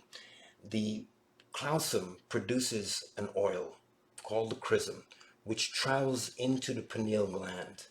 Okay, the pineal gland is the single eye of the brain. It is the single eye. It is the Jacob's stone. It is Abraham's stone. It produces melatonin, which is also, besides a sleep aid, it's a skin lightener. Okay, so it's actually lightening the skin in some way, which is a different kind of effect. But the pineal, than it's known to have, which is a sleeping effect. But the pineal gland here is actually Jacob's stone. This is, as I said, producing melatonin, and it is the light of the brain. Well, it collects oil, the chrism, from the clausum, and it is the one that produces melatonin. Now, let me correct myself, okay, if I may. It produces melatonin and combines with the chrism. The melatonin is a milky substance. The chrism and melatonin then proceed down into the pituitary gland. The pituitary gland produces DMT. Now, you've probably heard about DMT being used by people who are, they say using quote unquote drugs, but DMT is actually produced by the brain as well. When it is mixed together, this heavier fluid passes through the cerebellum and down what's called the central canal. So it'll pass down this central spinal cord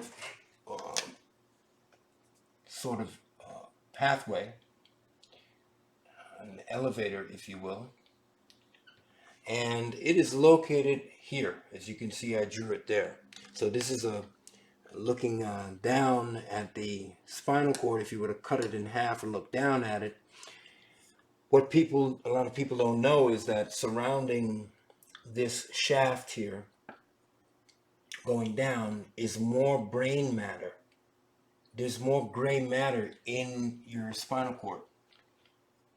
A lot of individuals don't understand that in the spinal cord is more brain. So when you're feeling a gut reaction or heart love or throat, you're feeling something in your throat, you're feeling sad, your throat swells, or you're nervous and your throat swells, you're feeling a lot of emotion with your heart, you're feeling that heart, you're feeling a lot of sensory perceptions with your gut, you're feeling all of that sexual energy down there from the sacrum. You're literally feeling the brain in your spine. There's brain matter. And it's literally called gray matter. And I believe I do have graphs of it.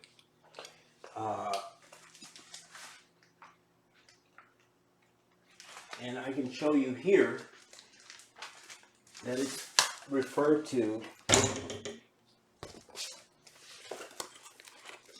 right, as gray matter. Oops. Oh. Okay. So you can see here we have gray matter. And you know what gray matter is, right? That's brain. So I've drawn that here, right? So you do have a few other brains in the system. You have about 5 of them. Your main brain is here. Some say your main brain is here. Some say your main brain is here. It depends on who you are, what type of person you are, what type of individual you are. But you have brain matter inside your spinal cord. So this Chrisim, combined with the DMT and the melatonin, the milk and the honey, this is the land of milk and honey in your brain. Now there's multi-levels ways of looking at the scriptures. It could say milk and honey. And milk and honey could mean multiple things. Could signify multiple things, okay? Right now we're talking about milk and honey in the brain, the physicality. And this Chrisim combined with the milk and honey takes the milk and honey down the shaft, down this narrow path that Jesus talked about. The path is narrow. The central canal. And it ends up in all the way down to 33 bones of the spine, which is the 33 years that Jesus lived, the narrow path that he took. And I'm going to describe that path in a moment. So this is, the oil is coming down and it goes to a place called the sacrum. Now the sacrum is 5 fused bones, 5 of them, and they're fused. Okay? And they are fused because that's where the Chrisim rests. That's where Jacob rests. Before he sees the angel going up and down the ladder, he rests on a stone.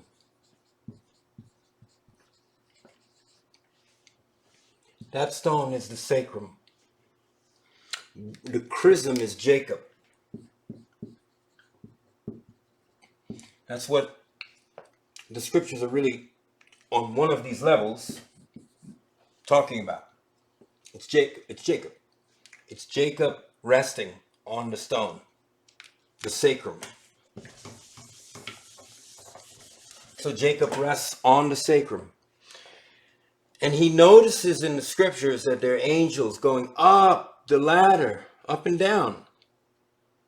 And so angel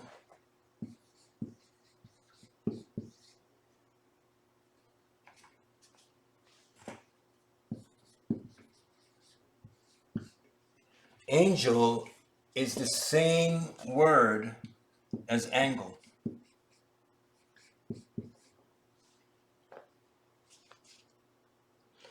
And angle is angle of light. And so is angel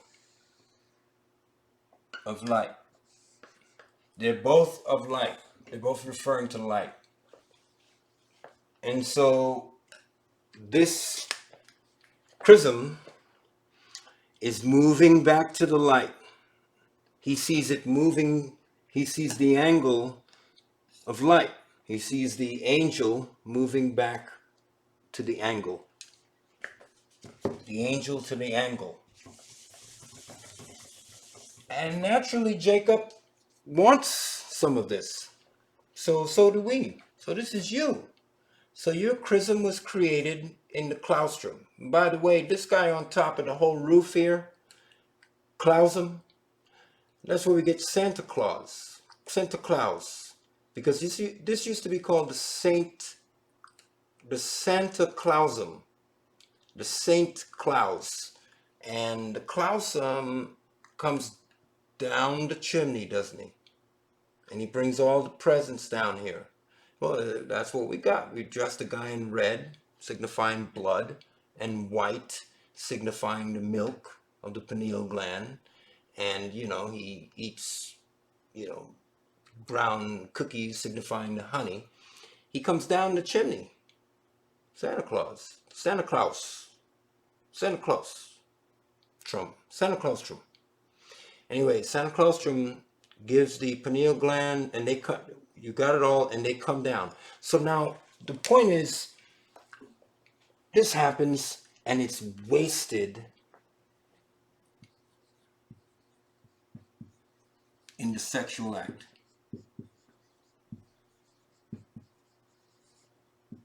Because along with this chrism going down is sexual feelings here. Because this DMT and this melatonin combined has created a sleepy, high feeling, combined with this need to get out, has produced a need for sex, right?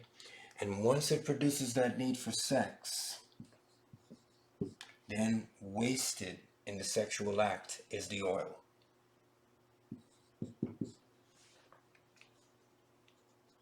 That's why there are things like seminaries before you go into being a priest, because they teach you how to control this right here, which is the problem for most of society.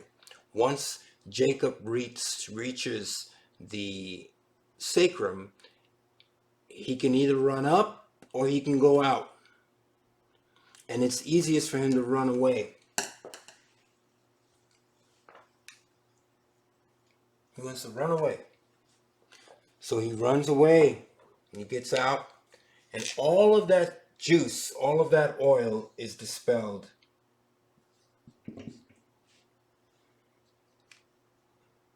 Yep. And this is your chrism, right?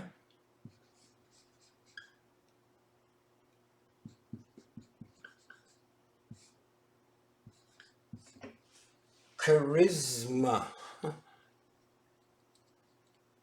Charisma. Your charisma. So you're shooting out all your charisma. So that's why you see when they have like singers and entertainers and sports people like boxers and even business people, they tell them, don't do this. Priests, don't do this because you lose your charisma. You lose your chrism. Your charisma, you waste it.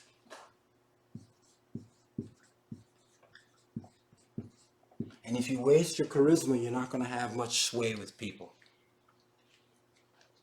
You waste your charisma. So, how do you not waste your charisma?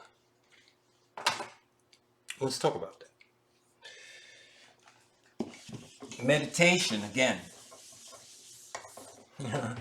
Now you're like, again with the meditation. Let's move the camera back now that you've seen what's going on there.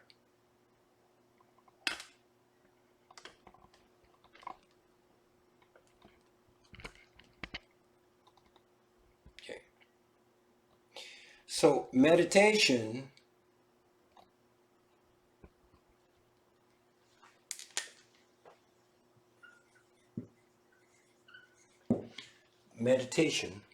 is the way to lift this up. Sitting still. When you feel the sexual urge,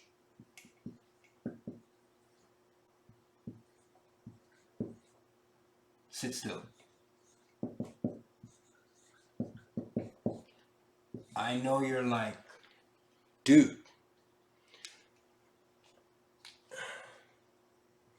sorry, I get my vowels mixed up.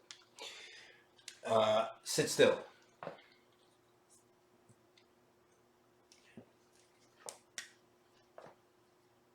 Focus your energy.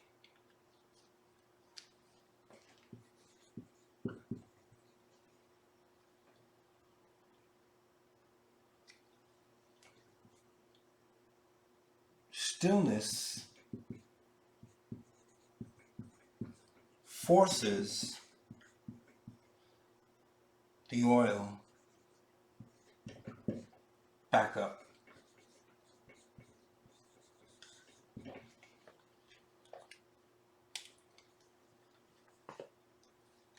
See that? Stillness forces the oil back. Yep. It doesn't cause it to back up, it forces it back up. Stillness.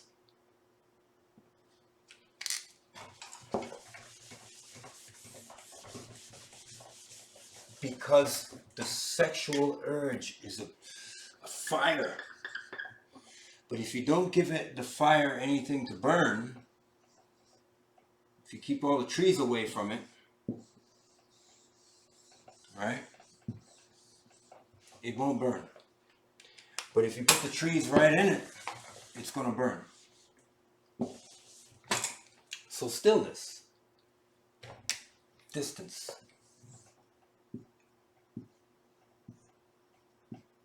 Distance.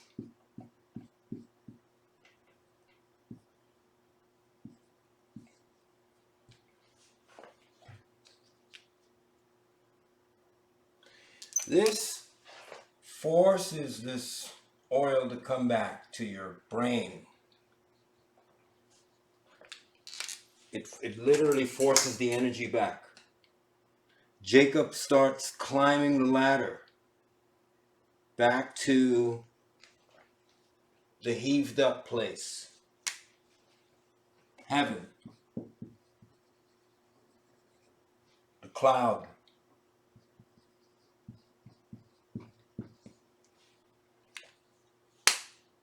All the way back up to the cloud it goes.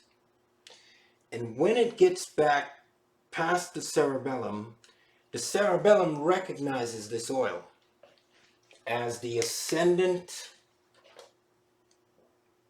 Christ, the AC, the power,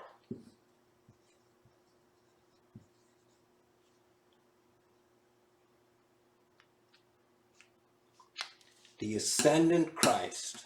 Now, Christ, don't get scared of that word Christ. Christ is referring to the sun. It's referring to the light. It's referring to everything that we see on earth. You don't see the light, but the light makes it possible for you to see everything else. So understand that mystery, and you'll understand a lot. The AC, the Almighty Christ, the power, returns to the cerebellum, and it lets it in. It lets it back into the brain as a fluid, which passes through into the cerebral cortex.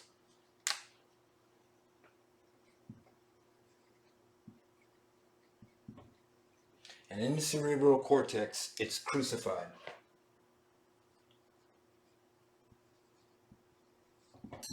The oil is crucified. There's a crucifixion here, meaning that the oil is burnt up. It's burnt. But as it is flaring away, it gives you visions.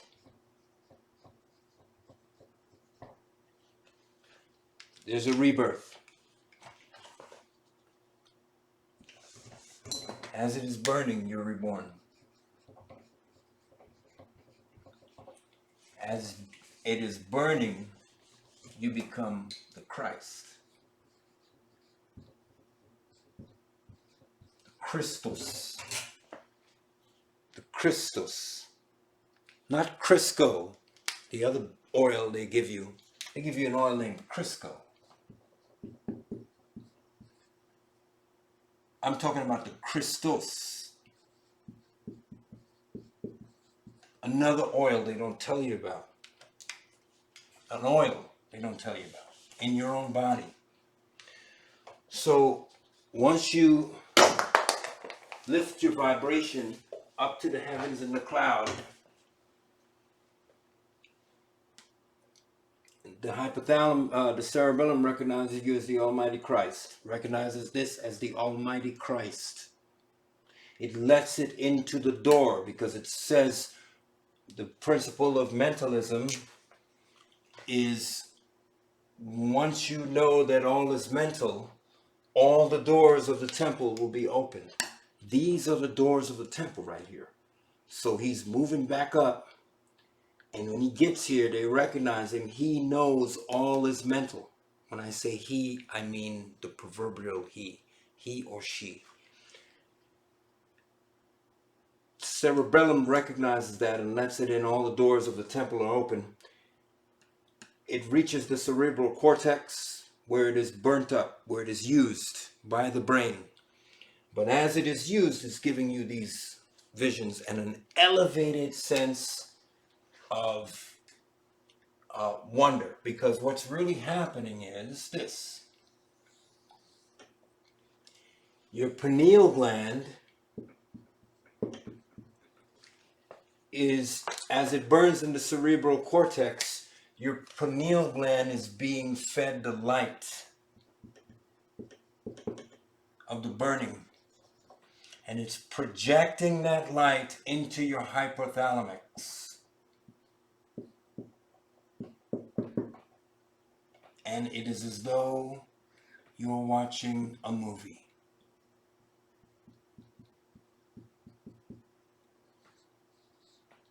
It's as though you're watching a film. As it projects what the oil is burning off, the visions that the oil carried from your brain into your sacrum to rest, and then fighting its way back up, it became a new oil. It became the Christ force. It passed the cerebellum. As it re-entered into the clausum, into the cerebral cortex, it was burnt up, and this oil was returned to the pineal gland as light. since it was burnt, it became light. And the light was fed back to the pineal gland. And this is what we're talking about, the third eye. The single eye.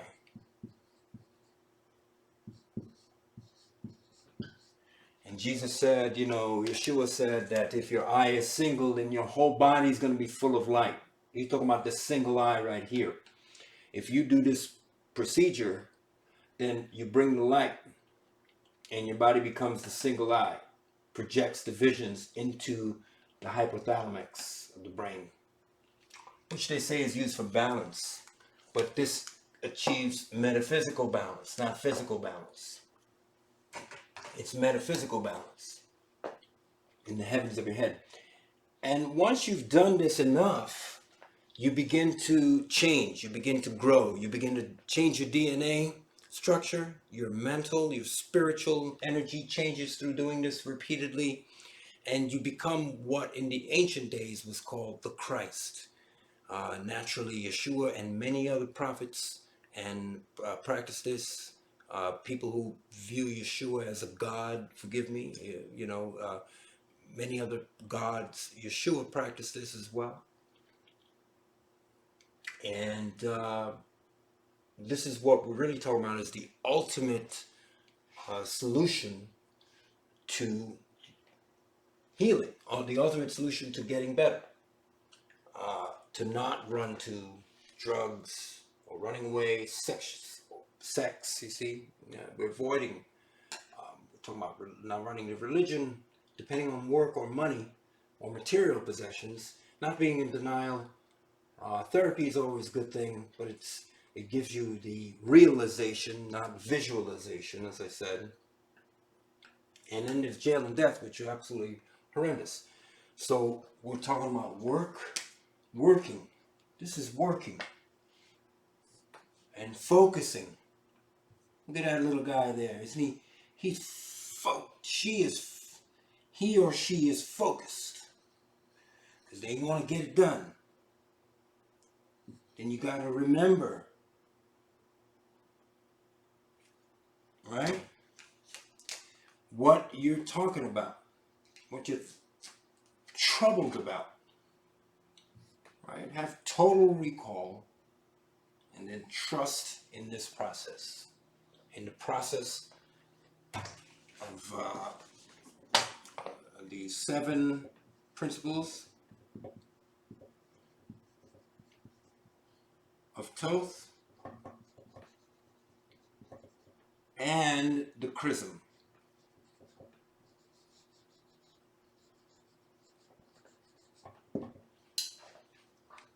So you trust in this process, and it gives you this and it equals out to life.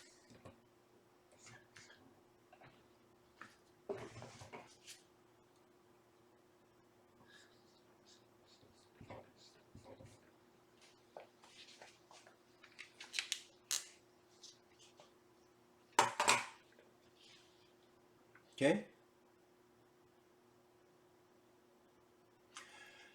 So I think that, we have talked about a lot tonight, and we've covered a lot of ground. As usual, I just want to check my notes to make sure I haven't left anything out. And I think I can say that we have pretty much covered everything tonight.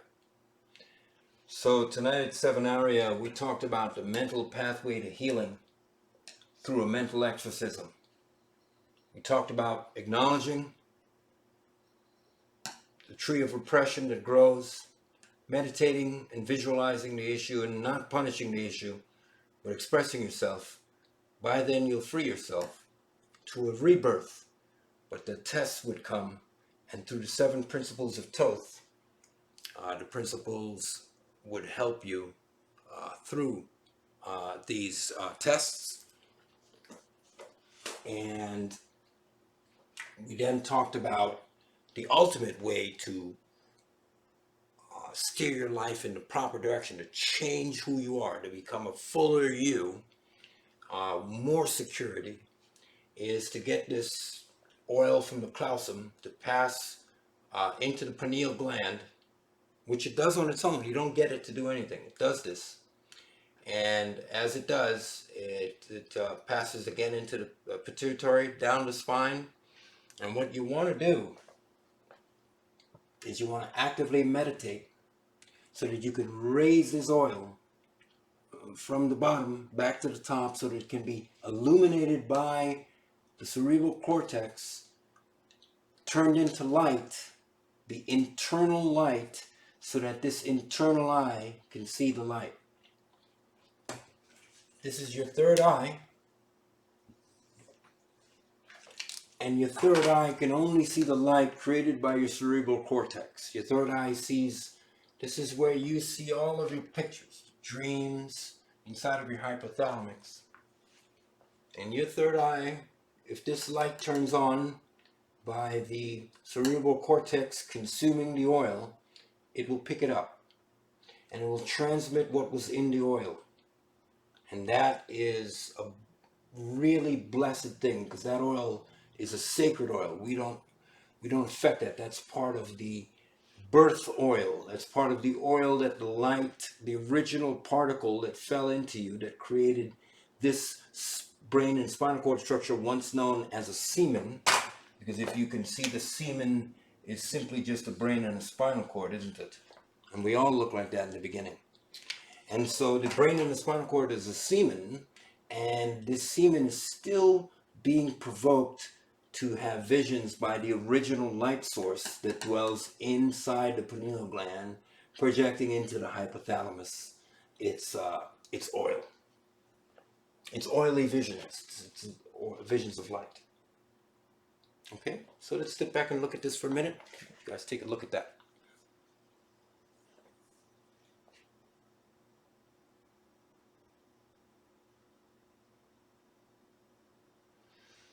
Okay guys, so I really want to thank you all for being here again tonight. It's been great. Always enjoy doing this. It's a labor of love. You know, I don't get paid for this. I usually stay up until 2 in the morning sometimes doing it. But I love doing it, and I hope it's going to help some people. I hope definitely in the future that it's going to help some people, and that the kids will be watching it. I make it for kids as well, not just adults. Again, thank you so much. Love and peace. Much blessings to you. May all the 7 orbs spin kindly in your favor, and may they rain down blessings for all of us. Thank you. Check me out on YouTube. Become a subscriber. Look below the video. Right down there is a little word. It says subscribe. Just click on it and click on that and become a subscriber. Click on the bell icon as well, so you can get updates about when I'm releasing Sevenaria videos. Okay, so go out and support us on YouTube by becoming a subscriber. Okay, once again, I'd like to say thanks. And for me here, Israel Joseph, founder, dean, director, and professor here at Sevenaria University, I'd really like to thank you so much for watching this video. And I'll see you guys again. We'll make another video real soon. I've got a lot more ideas stacked up. So hopefully I'll keep doing this. Okay? Thanks again, guys. Nice seeing you. Take care. Peace and love. One love.